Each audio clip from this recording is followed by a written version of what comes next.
You ask Tiger to calculate. This deals with linear inequalities with one unknown. The final result is x smaller than 1. Let's solve it step by step. Swap sides.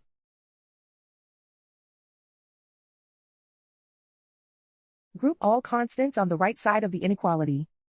Add 1 to both sides.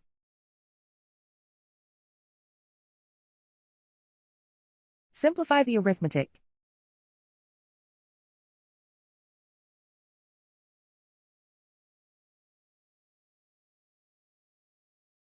Isolate the x.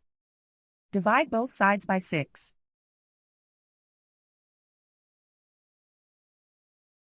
Simplify the fraction.